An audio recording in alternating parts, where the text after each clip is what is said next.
Good evening, everybody.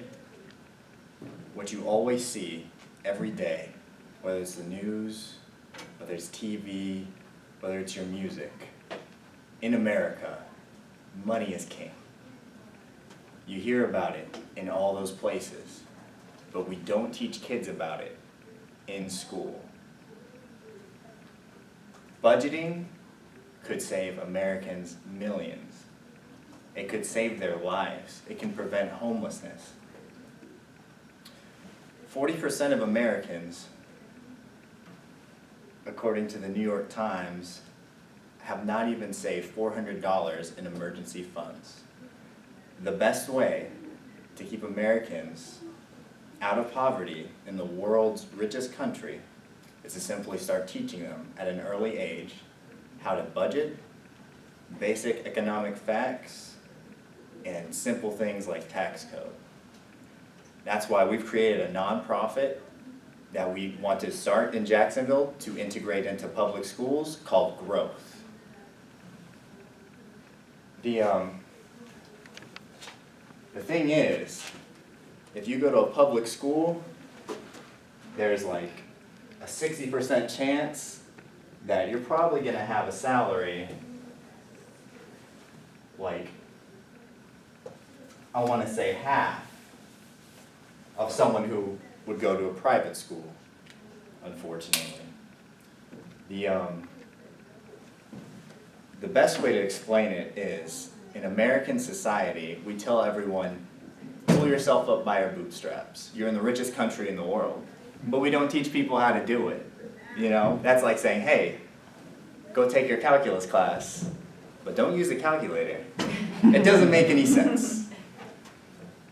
I want to say that the funniest thing for me is in this journey of this development of this nonprofit is just realizing how uncomfortable people are in talking about personal finances, even within the family. I guarantee you, if you talk about conflicting politics, religious beliefs, anything else at the Thanksgiving dinner table, it's not going to be as blasphemous as speaking about personal finances with your grandma. So, how will growth work? The establishment of growth is important because, like I just said, most people in America are not comfortable talking about finances. About 44%, I believe I said. The best way to do it is, unfortunately, the same way as with sex ed, is to do it through the public schools. If we can teach kids how to play a recorder in the 5th grade, I think we can teach them how to do budgets and how to do taxes so they're not living on the street. Through our method, which would be using appropriated information from multiple sources that are already there, is simply starting at the early age of 4th or 5th grade and continuing that in small, even 15, 30-minute programs that have been proven to work by the SAGES study online, that it will stick through them for the rest of their life a majority of the time, versus giving them nothing and say, sink or swim, go make it big out there, put entrepreneur on your Tinder, it'll totally work out. The other thing is that with modern technology, each donation, for example $1, could basically be doubled due to how media works. Through ad revenue, consistently on our home webpage that we would generate, we could take that $1, make it into 2, run on a limited staff, and primarily not only integrate this into schools, but pass out brochures to teach about these things. And then we could continue to work with collaborators like PBS Kids, and they could go crazy, it'd go like Sesame Street. The sad thing is too, is that kids also fall into a trap that they have a higher consistency to be in if they come from less privileged areas. One of the biggest traps, of course, would be the lottery, for example. A lot of people see it on TV and they think, oh, if I just put $10 in a week, $10 a week, eventually I'll make it big, even though there's a 1 in a billion chance you'll make it or whatever. You could use that money to just simply invest into yourself, your future, a college fund. Another thing that's on the rise lately, and you see it all over YouTube, is the myth that's being spread to kids and young adults that credit is bad. These same people want to be the entrepreneur on Tinder are the same ones saying, loans are bad, don't go out on a leg and start Amazon, come on, you know? The thing is that it would also go through and try to disestablish these preeminent myths while also teaching kids things that are quite important for all ages, such as credit score.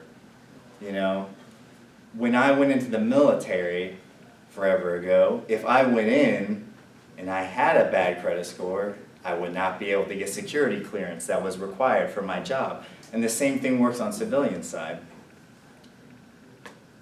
But the truth of the matter is, this sounds great, I have a system for it, but why Jacksonville? Well, personally, I love Jacksonville. I'm not necessarily from here, but it's home. It's adopted home, you know? And then another thing is that we have one of the largest counties, one of the largest school counties or districts in Florida. So if we start here, we could spread and help all the kids who need help or families that need help in Florida. We have a population of 800,000 plus, probably closer to 1 million since the last census was 2017. That's more of a population than Orlando and Tallahassee combined. But we don't teach kids anything, unfortunately. And the thing is that's our future, you know? The